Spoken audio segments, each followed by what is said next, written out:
ఉంది. ఏమిటయ్యా అంటే ఇటలీలో ఫాసిజంతో పాటు ఈ యొక్క జర్మనీలో నాజిజం. ఇటలీలో ఫాసిజంతో పాటు జర్మనీలో నాజిజం. మరి ఈ నాజిజం అనేది ఎక్కడ, ఏ దేశంలో ప్రాచుర్యంలోకి వచ్చింది అంటే ఇక్కడ జర్మనీ దేశంలో ప్రాచుర్యంలోకి వచ్చింది. మరి ఈ నాజిజాన్ని వ్యాప్తిలోకి తీసుకొచ్చింది జర్మనీలో ఎవరంటే ఇక్కడ హిట్లర్. నాజిజాన్ని జర్మనీ దేశంలో వ్యాప్తిలోకి తీసుకొచ్చింది ఎవరయ్యా అంటే ఇక్కడ హిట్లర్. ఇది మనం ప్రధానంగా ఇక్కడ గమనించాల్సిన ముఖ్యమైనటువంటి విషయం. సో ఫాసిజాన్ని ఇటలీలో ముస్సోలిని అయితే నాజిజాన్ని జర్మనీలో హిట్లర్ తీసుకొచ్చాడు. యాక్చువల్గా హిట్లర్ మనకు ప్రధానంగా ఈ యొక్క నైస్ అనేటటువంటి గ్రామంలో జన్మించాడు. ఎవరు? హిట్లర్. ఈయన ముఖ్యంగా నైషి అనేటటువంటి మత గురువు ప్రభావానికి లోనైనటువంటి వారు. ఎవరు? హిట్లర్. మత గురువు ప్రభావం ఏ మత గురువు ప్రభావానికి హిట్లర్ లోను కావడం జరిగింది అంటే నైషి అనే మత గురువు ప్రభావానికి లోను కావడం జరిగింది. యాక్చువల్గా హిట్లర్కి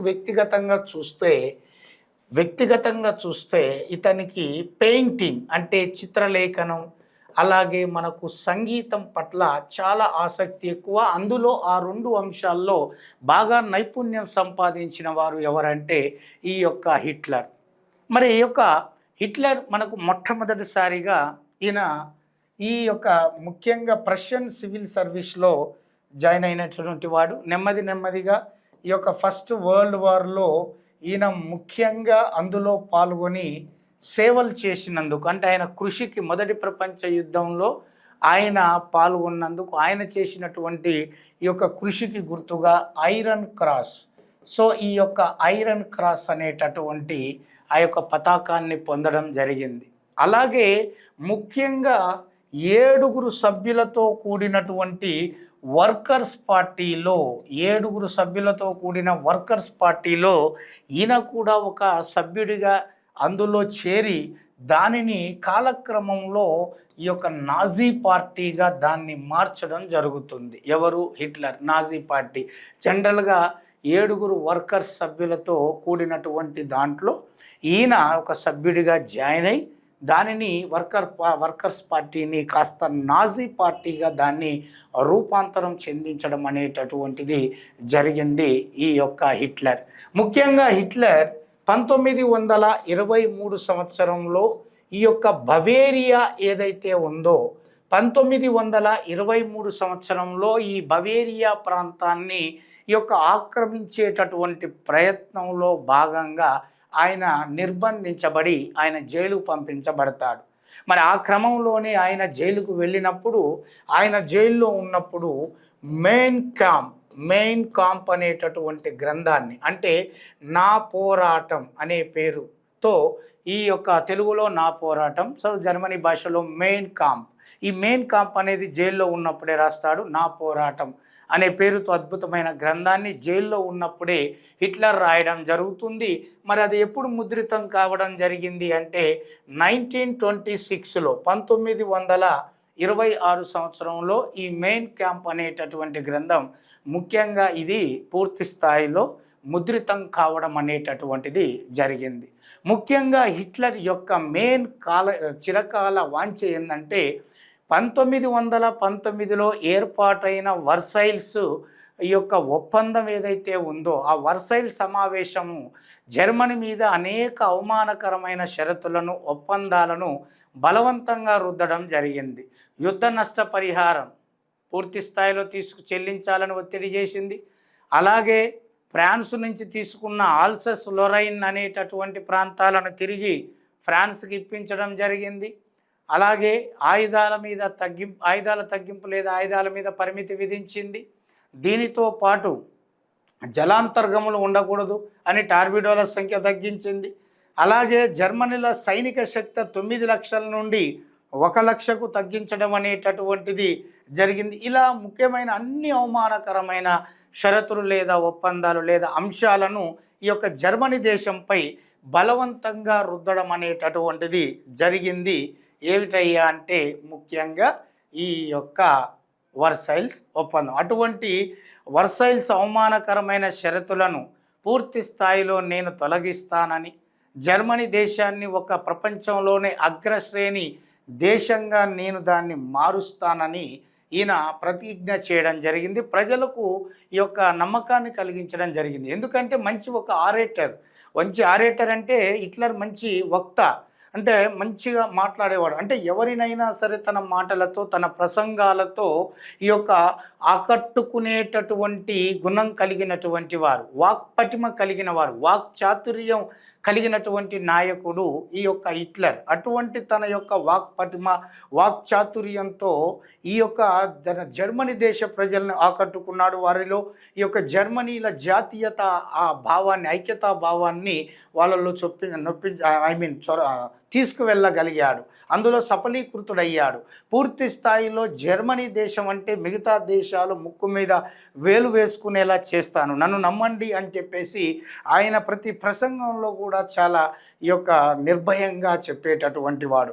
అవమానకర షరతులు ఏవైతే ఉన్నాయో వర్సైల్స్ ఒప్పందాలు అవన్నీ కూడా తొలగిస్తాను, యుద్ధ నష్టపరిహారంగా మన మీద వేసిన వాటిని అన్నిటిని కూడా తొలగిస్తాను, జర్మనీ దేశాన్ని ఒక అభివృద్ధి చెందిన దేశంగా మారుస్తాను, యువతకు బంగారు భవిష్యత్తు కల్పిస్తాను, ఆ యొక్క పూర్తి స్థాయిలో నిరుద్యోగాన్ని నిర్మూలించి పూర్తిగా ఉపాధిని కల్పిస్తాను, పూర్తి స్థాయిలో స్త్రీలకు ఒక మంచి గౌరవాన్ని తెచ్చిపెడతాను, సమాజంలో పూర్తి స్థాయిలో విదేశీ కుట్రల నుండి జర్మనీ దేశాన్ని, విదేశీ దాడుల నుండి జర్మనీ దేశాన్ని కాపాడుతాను అంటూ దానికోసం అవసరమైతే నిర్బంధ సైనిక క్రమశిక్షణాయుతమైనటువంటి ఒక వ్యవస్థను రూపొందించి దాని ద్వారా నేను ముందుకు వెళ్తానంటూ తన యొక్క వాక్పటిమ వాక్చాతుర్యంతో జర్మనీ దేశ ప్రజల మనసును చూరగొన్నవాడు, ఆకట్టుకున్నటువంటి ఈ యొక్క నాయకుడు ఈ యొక్క హిట్లర్. మరి అటువంటి హిట్లర్ ప్రధానంగా పూర్తి స్థాయిలో ఆయన ఈ యొక్క అత్యంత కీలకంగా జర్మనీ దేశాన్ని బంగారు దేశంగా, జర్మనీ దేశ ప్రజలు యువతకు బంగారు మార్గాన్ని చూపించే విధంగా వెళ్ళాలి అంటే తాను స్థాపించిన నాజీ పార్టీ ద్వారా రాజకీయ అరగ్రేటం చేసి జర్మనీ దేశాన్ని, ఆ యొక్క పదవి అధికారాన్ని తన చేతుల్లోకి తీసుకొని అప్పుడు జర్మనీ దేశాన్ని అగ్రరాజ్యంగా తీర్చిదిద్దగలనని ఆశించి పూర్తి స్థాయిలో ఆయన ఈ నాజీ పార్టీ ఏదైతే ఉందో ఆ నాజీ పార్టీగా, ఏదైతే వర్కర్స్ పార్టీలో సభ్యుడిగా ఉండి దాన్ని నాజీ పార్టీగా కాలక్రమంలో దాన్ని మార్చాడో అదే నాజీ పార్టీకి చిహ్నంగా ఈ యొక్క స్వస్తిక్ గుర్తును కేటాయించాడు.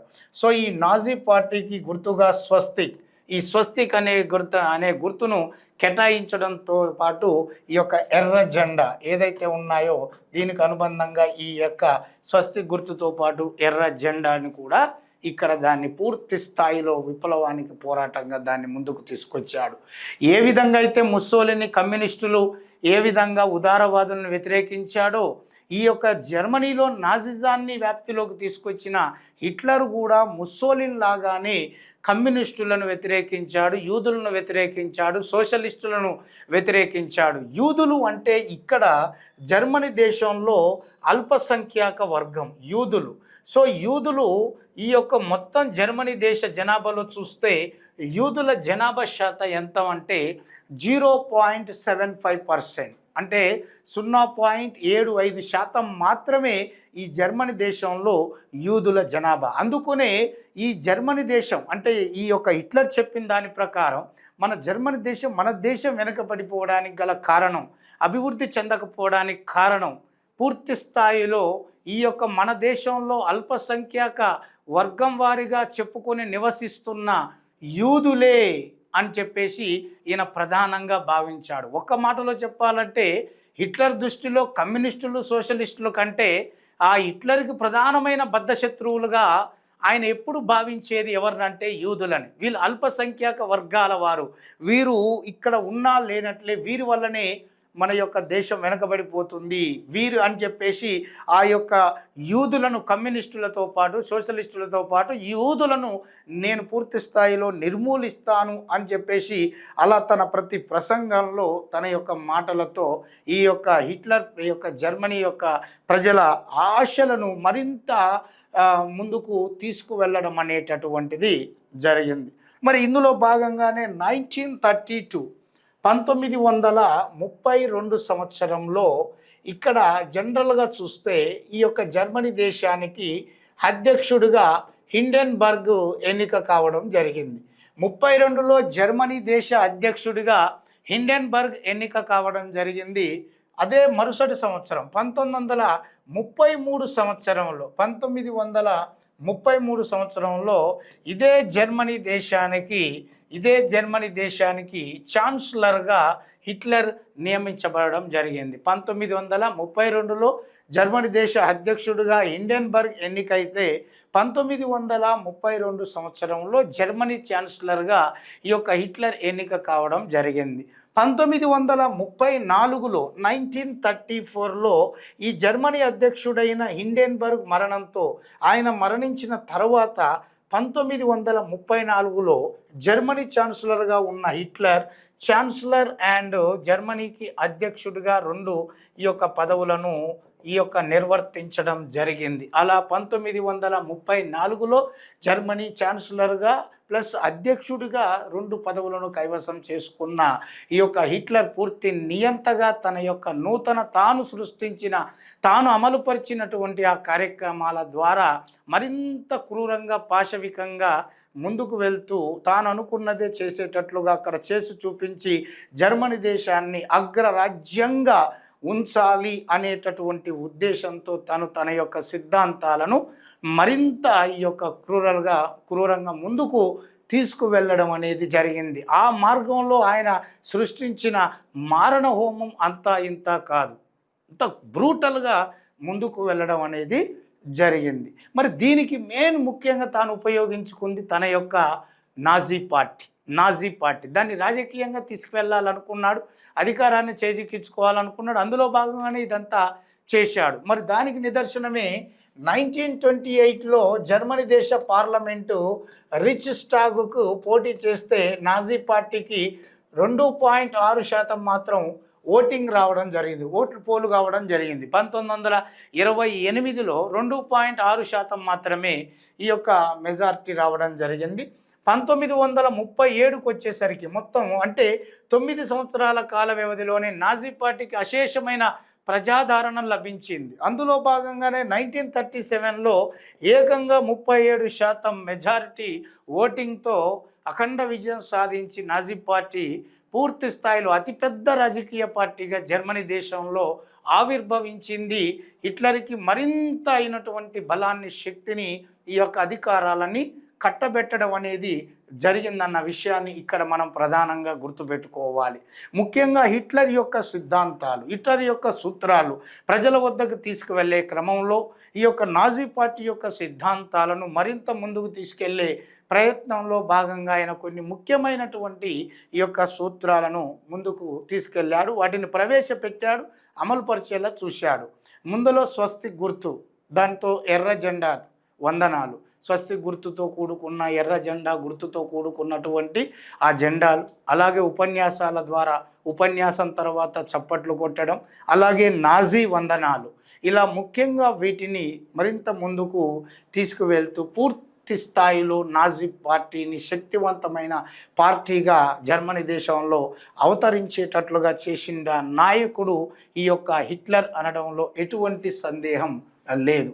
ఇందులో భాగంగా మరొక ముఖ్యమైన విషయం ఏంటంటే ఈ యొక్క హిట్లర్ ముఖ్యంగా 1933 ఈ యొక్క మార్చ్ 3వ తారీఖున 1933 మార్చి 3వ తారీఖున ఈయనకు కలిసి వచ్చిన ముఖ్యమైన ఒక అంశం ఏమిటంటే ఒక యాక్ట్. ఇది చాలా ఇంపార్టెంట్, ఈ యొక్క ఎగ్జామ్లో వచ్చింది, ఎనేబ్లింగ్ యాక్ట్.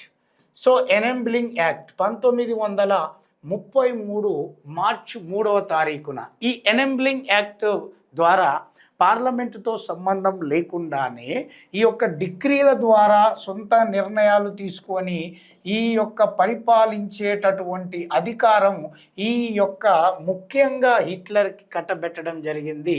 ఈ యొక్క పార్లమెంటుతో సంబంధం లేకుండానే, అనుమతి లేకుండానే ఈ ఎనేబ్లింగ్ యాక్ట్ ద్వారా, డిక్రీల ద్వారా స్వయం నిర్ణయాలు తీసుకొని పాలన చేసే అధికారాన్ని హిట్లర్కి ఎనేబ్లింగ్ యాక్ట్ అనేది కట్టబెట్టడం అనేది జరిగింది. తద్వారా దీన్ని తనకు సద్వినియోగంగా, అవకాశంగా దాన్ని మలుచుకొని హిట్లర్ పరిపూర్ణంగా తన యొక్క నిరంకుశమైనటువంటి నిర్బంధ సైనిక క్రమశిక్షణ యుతమైన విధానాన్ని మరింత ముందుకు తీసుకువెళ్ళేటటువంటి ప్రయత్నం చేయడం అనేటటువంటిది జరిగింది. మరి ఇందులో భాగంగానే ఆయన ప్రతి చోట ఈ యొక్క జర్మనీ దేశ ఔన్నత్యాన్ని, జాతి ఐక్యతా భావాన్ని, అలాగే యుద్ధంలో పనిచేసేటటువంటి పురుషుడితో పాటు ఈ యొక్క ఒంటింటికి పరిమితమయ్యేటటువంటి స్త్రీ కూడా గొప్పదే, స్త్రీ ప్రాధాన్యత కూడా అంతే ప్రాధాన్యత ఉంది అంటూ స్త్రీ ఔన్నత్యాన్ని గురించి కూడా గొప్పగా మాట్లాడుతూ ఆయన అత్యద్భుతమైనటువంటి ఉపన్యాసాలతో జాతి ఔన్నత్యాన్ని, జాతి ఐక్యతా భావాన్ని ఈ యొక్క ప్రతి ఒక్క ఉపన్యాసంలో ప్రజలను ఉద్దేశించి ప్రసంగిస్తూ ఆయన ప్రజల్ని ఆకట్టుకునేటటువంటి ప్రయత్నం చేయడం జరిగింది. వారందరిని ఒకే తాటిపైకి తీసుకొచ్చేటటువంటి ప్రయత్నం కూడా చేయడం జరిగింది. ఎవరయ్యా అంటే హిట్లర్. మరి ఆయన చేసిన ఆనాటి ముఖ్యమైన ప్రసంగాలలో 1934 సెప్టెంబర్ 8వ తారీఖు, ఇది కూడా గత ఎగ్జామ్లో అడిగిన క్వశ్చన్. 1934 సెప్టెంబర్ 8వ తారీఖున ఈ యొక్క న్యూరెంబర్గ్ ఏదైతే ఉందో ఆ న్యూరెంబర్గ్ వద్ద చేసినటువంటి ఆ యొక్క ఉపన్యాసం అద్భుతమైనది, అమోఘమైనది. అక్కడ దేశ ఔన్నత్యాన్ని గురించి వివరిస్తూ జాతి ఐక్యతా భావాన్ని పెంపొందించేటటువంటి ప్రసంగం చేయడంతో పాటు యుద్ధ రంగంలో పురుషులతో పాటు ఈ యొక్క ఒంటింటికి పరిమితమైన స్త్రీ యొక్క పాత్ర కూడా అంతే ముఖ్యమైనది, స్త్రీ కూడా ఒక యోధురాలే అంటూ ఈ పూర్తి స్థాయిలో స్త్రీ యొక్క గుర్తింపు, గౌరవాన్ని, ఔన్నత్యాన్ని గురించి కూడా చెప్పినటువంటి అద్భుతమైన ప్రసంగం ఆ ఉపన్యాసం 1934 సెప్టెంబర్ 8 ఆ డేట్ రోజున న్యూరెంబర్గ్ వద్ద హిట్లర్ చేసిన ఉపన్యాసంలో పొందుపరచబడి ఉంది. అది క్లియర్గా మన టెక్స్ట్ బుక్లో మెన్షన్ చేయడం అనేటటువంటిది జరిగిందన్న విషయాన్ని ఇక్కడ మనం ప్రధానంగా గమనించాలి. అంతేకాదు ఇందాక మీకు చెప్పినట్లుగా ఈ యొక్క జర్మనీ ఆర్థిక పునర్నిర్మాణ బాధ్యతను తన భుజస్కంధాల మీద వేసుకొని ఆర్థిక మాంద్యం నుండి జర్మనీ దేశాన్ని బయటపడవేసేటటువంటి ప్రయత్నంలో భాగంగా ఈ యొక్క హిట్లర్ ఈ యొక్క జర్మనీ దేశ ఆర్థిక పునర్నిర్మాణ బాధ్యతను ఆ హిట్లర్ యొక్క ఆర్థికవేత్త అయిన అజాల్మర్ షాక్ట్కు అప్పజెప్పాడు. అజాల్మర్ షాక్ట్ కూడా ఆర్థిక పునర్నిర్మాణ బాధ్యతను పూర్తి స్థాయిలో యథావిధిగా తూచా తప్పకుండా హిట్లర్ చెప్పినటువంటి ఆ మార్గాన్ని ఆ యొక్క అంశాలను దృష్టిలో పెట్టుకొని సరైనటువంటి మార్గంలో ఆయన ఈ యొక్క జర్మనీలో ఆర్థిక పునర్నిర్మాణ బాధ్యతను ఈ యొక్క పూర్తి స్థాయిలో ఆయన అమలు పరిచారు అనడంలో ఎటువంటి సందేహం లేదు అనే విషయాన్ని ఇక్కడ గమనించాలి. అంతేకాదు పూర్తి స్థాయిలో జర్మనీ దేశాన్ని ఇటు ఓన్లీ ఆర్థిక పరిస్థితి బాగుపడినటువంటి దేశంగా మాత్రమే కాదు, ప్రపంచ దేశాల్లోనే అన్ని దేశాల మీద ఆధిపత్యం సంపాదించే దేశంగా, ఇటు సైనిక శక్తి పరంగా, ఇటు ఆర్థిక శక్తి పరంగా, రాజకీయ శక్తి అంటే అధికార శక్తి పరంగా, ఇలా అన్ని రంగాలలో, పారిశ్రామికంగా కానీ టోటల్ ఇలా అన్ని రంగాలలో జర్మనీ దేశాన్ని పూర్తి స్థాయిలో అన్ని దేశాల మీద ఆధిపత్య ధోరణి వహించే దేశంగా చూడాలనే ఉద్దేశంతో ఈ యొక్క హిట్లర్ ప్రధానంగా ఈయన ఈ యొక్క కొన్ని ముఖ్యమైనటువంటి ఈ యొక్క కార్యక్రమాలను చేపట్టాడు. కొన్ని ముఖ్యమైనటువంటి ఆ యొక్క క్రమశిక్షణాయుతమైనటువంటి ఆ యొక్క ముఖ్యమైన అంశాలను దృష్టిలో ఉంచుకొని ఆయన కొన్ని సంస్థలను ఏర్పాటు చేయడం జరిగింది. అందులో ముఖ్యంగా ఈ యొక్క ఆకుపచ్చ యూనిఫామ్ ఏదైతే ఉందో ఆకుపచ్చ యూనిఫామ్లో ఉన్నటువంటి సిబ్బంది, అలాగే స్టార్మ్ ట్రూపర్స్,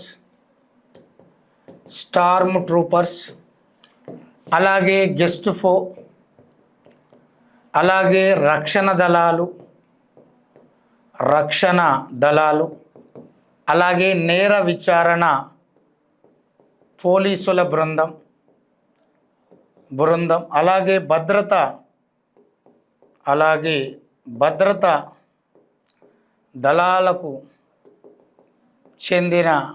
దళాలకు చెందిన బృందాలు. ఇలా ఒక్కసారి చూస్తే ఆకుపచ్చ యూనిఫామ్లో ఉన్నటువంటి ఈ యొక్క పోలీస్ సిబ్బంది, స్టార్మ్ ట్రూపర్స్, గెస్టుపో, రక్షణ దళాలు, నేర విచారణ పోలీస్ దళాలు, అలాగే భద్రతా దళాలకు చెందిన బృందాలు ఇలా ముఖ్యమైనటువంటి వాటిని ఏర్పాటు చేసి అత్యంత పటిష్టవంతమైన స్థానానికి జర్మనీ దేశాన్ని తీసుకెళ్లే ప్రయత్నం చేశాడు. మరి ఇటువంటి ఈ యొక్క ముఖ్యమైన ఆయన ఏర్పాటు చేసిన ఈ యొక్క ఆర్గనైజేషన్లో ఇది ముఖ్యంగా గెస్ట్పో మీద మనకు క్వశ్చన్ రావడం జరిగింది.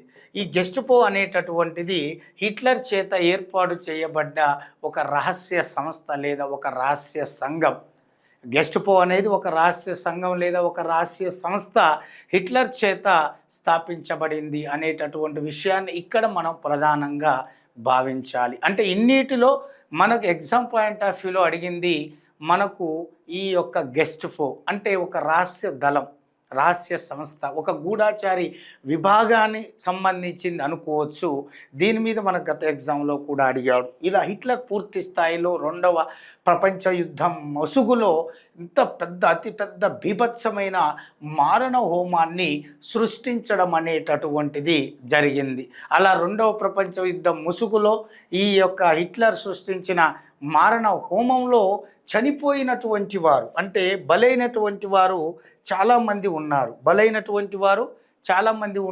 అలా బలి అయినటువంటి వారిలో ముఖ్యమైనటువంటి దాంట్లో మనం చూస్తే ఈ యొక్క రెండవ ప్రపంచ యుద్ధం ముసుగులో హిట్లర్ సృష్టించిన మారణ హోమంలో బలైనటువంటి వారు చూస్తే ఇక్కడ ప్రధానంగా మనకు 2 లక్షల మంది జిప్సీలు చనిపోయారు.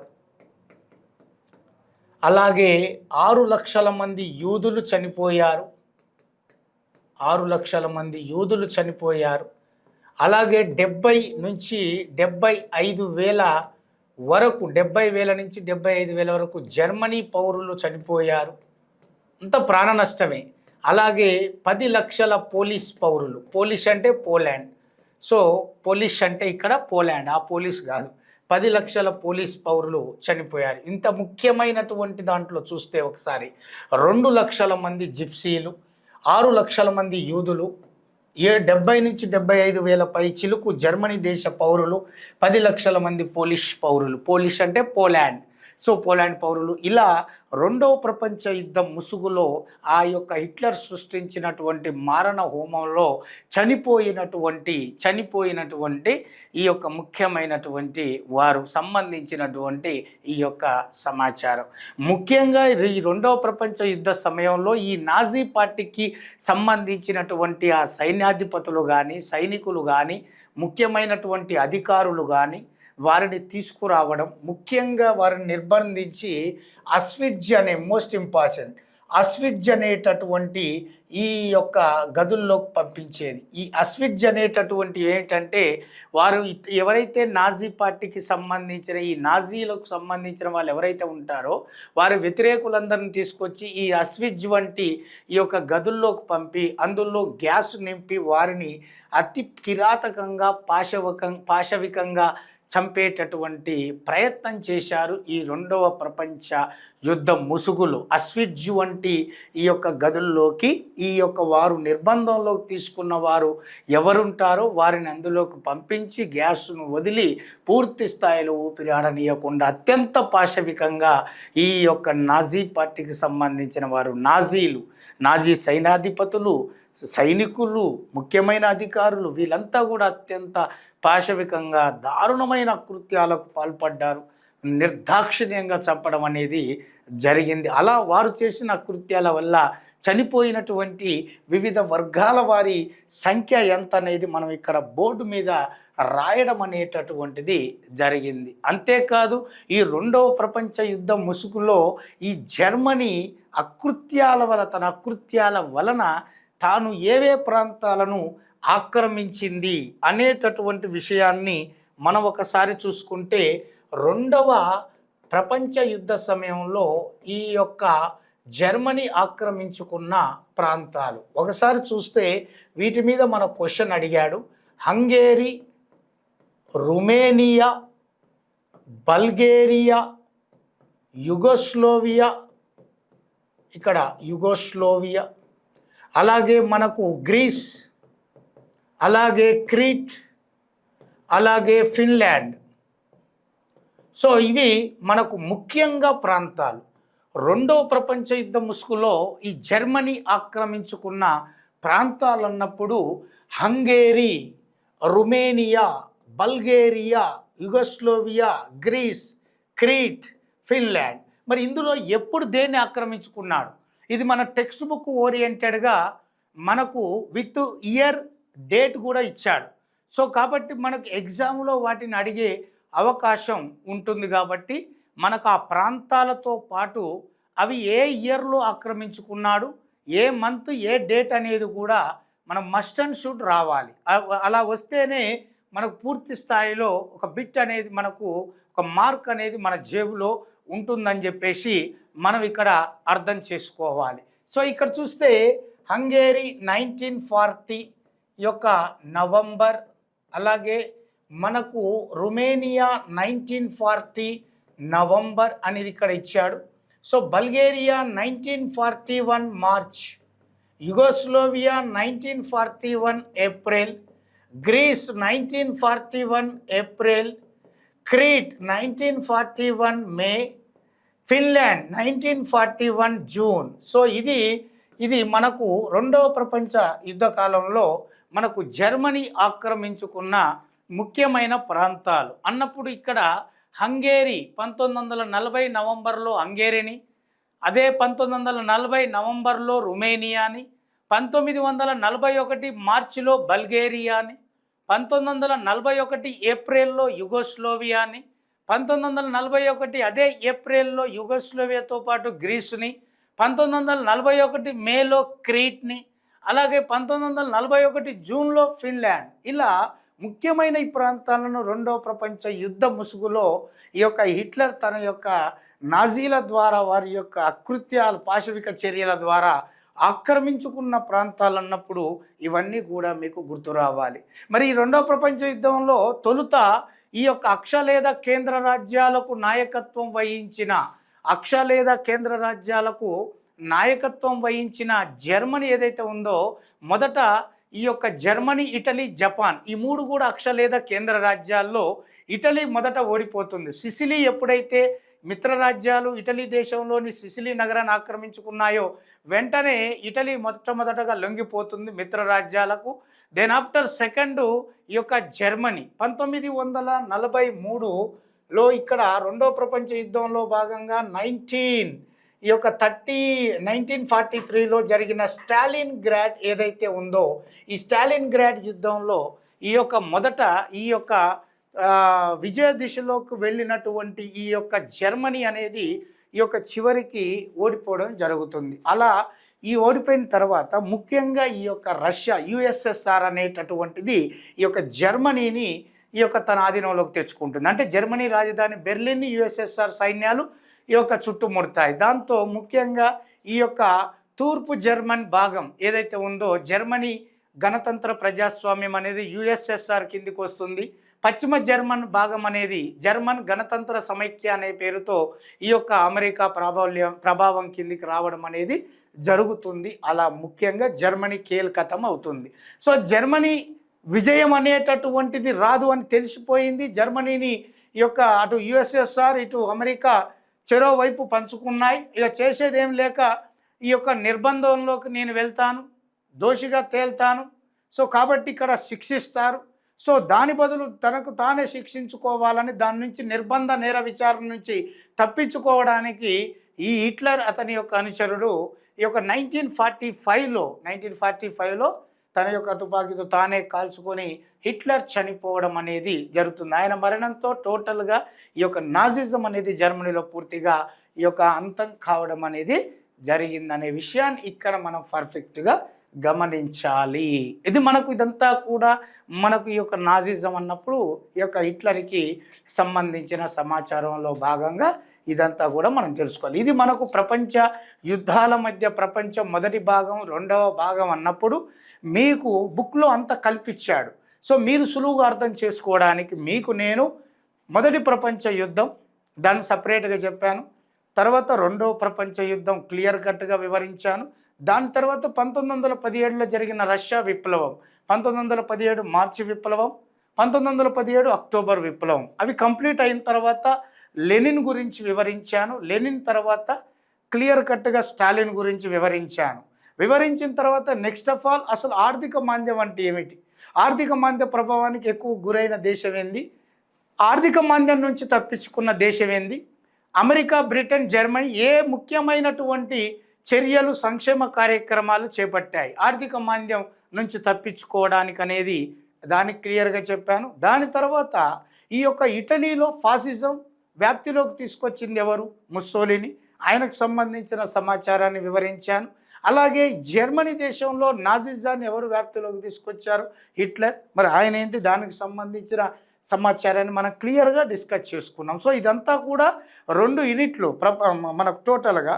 దాంట్లో మొత్తం కూడా మనము ప్రపంచ యుద్ధాల మధ్య ప్రపంచం 1900 నుంచి 1950 మధ్య కాలాన్ని మొదటి భాగం, రెండవ భాగాన్ని మనం ఒకే దాంట్లో వివిధ ఇప్పుడు నేను చెప్పిన ఈ అంశాల ద్వారా మీకు వివరించడం అనేది జరిగింది. ఇది చదువుకుంటే మనకు క్లియర్ కట్ ఇన్ఫర్మేషన్, మనకు వరల్డ్ హిస్టరీలో మనకు book to book, line to line మనకు దాని పాయింట్స్ తీసుకొని మీకు చెప్పడం జరిగింది కాబట్టి మీకు మార్క్ పోవడానికి అవకాశం లేదు. ఇంకొకటి ఏంటంటే మన ప్రీవియస్ జరిగిన టెట్ ఎగ్జామ్లో, నిన్న జరిగిన టెట్ ఎగ్జామ్ 28 మన తెలంగాణలో జరిగిన ఎగ్జామ్లో మనకు ఈ అజాల్మర్ షాక్ట్కు సంబంధించిన సమాచారం, అలాగే మనకు మొదటి ప్రపంచ యుద్ధం, రెండవ ప్రపంచ యుద్ధానికి సంబంధించిన దాంట్లో ఐక్యరాజ్య సమితి ఏదైతే ఉందో దానికి సంబంధించిన క్వశ్చన్ రావడం జరిగింది. అజాల్మర్ షాక్ట్కు సంబంధించిన క్వశ్చన్ రావడం అనేది జరిగింది. అలాగే మనకు ఫ్రెంచ్ విప్లవానికి సంబంధించిన క్వశ్చన్ రావడం జరిగింది. అలాగే పారిశ్రామికీకరణ, సామాజిక మార్పు, వర్స్లీ కాలువను ఎవరు త్రవ్వించారు, సో ఈ యొక్క ముఖ్యమైనటువంటి ఈ యొక్క జేమ్స్ బ్రిన్లే, ఆయన నిరక్షరాస్యుడు, ఆయన మనం గత వీడియోలో చెప్పుకున్నాం. సో కాబట్టి క్వశ్చన్లు అనేవి పైనుంచి రావు, మనం చెప్పుకునే దాంట్లో బుక్ ఓరియంటెడే కాబట్టి మన నిన్న జరిగిన ఎగ్జామ్లో మనకు క్వశ్చన్స్ ఏదైతే వరల్డ్ హిస్టరీ నుంచి అడిగాడో అవన్నీ కూడా మనం ఒకసారి మీరు మన వీడియోలో చెక్ చేసుకుంటే ఆ క్వశ్చన్స్ ఉంటాయి, ఆన్సర్స్ ఉంటాయి. సో అది ఏమాత్రం విడిచిపెట్టకుండా మీకు చెప్పాను. ఇది మనకు వరల్డ్ హిస్టరీకి సంబంధించిన సమాచారం. 9th 10th 17, 18, 19వ శతాబ్దంలో ప్రజాస్వామిక జాతీయవాద విప్లవాలు, అలాగే మనకు పారిశ్రామికరణ, సామాజిక మార్పు, 17, 18, 19లో మీకు ముఖ్యంగా ఆధునిక విజ్ఞాన శాస్త్రాల ఆరంభం, తర్వాత ఇంగ్లాండ్ విప్లవం, అమెరికా స్వాతంత్ర సంగ్రామం, ఫ్రెంచ్ విప్లవం తర్వాత మనకు బీతవాహ పాలన, తర్వాత మనకు నెపోలియన్ బోనాపార్టీ, అలాగే మనకు వియన్నా సమావేశం, జర్మనీ ఏకీకరణ, ఇటలీ ఏకీకరణ, తర్వాత పారిశ్రామికరణ, సామాజిక మార్పు, పారిశ్రామిక విప్లవం జర్మనీలో, బ్రిటన్లో, ఫ్రాన్స్లో ఏ విధంగా జరిగింది, ముఖ్యమైన ఆవిష్కర్తలు ఎవరు, తర్వాత సామాజిక నిరసన ఉద్యమాలు, అందులో మనకు ఇంగ్లాండ్లో కార్మిక ఉద్యమాలు, లుద్దిజం, అలాగే సామ్యవాదం, అందులో Karl Marx, Robert Owen, Babeuf, Saint Simon, వీళ్ళకు సంబంధించినటువంటి ఫ్రెడరిక్ యాంగిల్, తర్వాత వీళ్ళందరి గురించి చెప్పుకున్నాం. దాని తర్వాత మనకు అత్యంత కీలకమైన ఈ యొక్క ప్రపంచ యుద్ధాల మధ్య ప్రపంచంలో మొదటి ప్రపంచ యుద్ధం, నానాజాతి సమితి, అలాగే రెండవ ప్రపంచ యుద్ధం, ఐక్యరాజ్య సమితి, అలాగే మనకు 1917 మార్చి, అలాగే అక్టోబర్ విప్లవం, దీని తర్వాత మనకు అత్యంత కీలకమైన లెనిన్, అలాగే మనకు స్టాలిన్, వీటి తర్వాత మనకు ముఖ్యమైనటువంటి ఆర్థిక మాంద్య ప్రభావం ఏ విధంగా ఉంది, అలాగే ఇటలీలో ముస్సోలిని ఫాసిజం, జర్మనీలో నాజిజాన్ని వ్యాప్తిలోకి తెచ్చిన హిట్లర్, వీటికి సంబంధించిన సమాచారం మేము ముందు ఉంచాను. సో వీటిని వీడియో విని ఒకసారి మీరు బుక్ ఓపెన్ చేస్తే క్లియర్ కట్ ఇన్ఫర్మేషన్ వస్తుంది. మనకు చరిత్రకు సంబంధించిన పాఠ్యాంశాల మీద మీకు పూర్తి అవగాహన కలుగుతుంది. ఓకేనా, రైట్.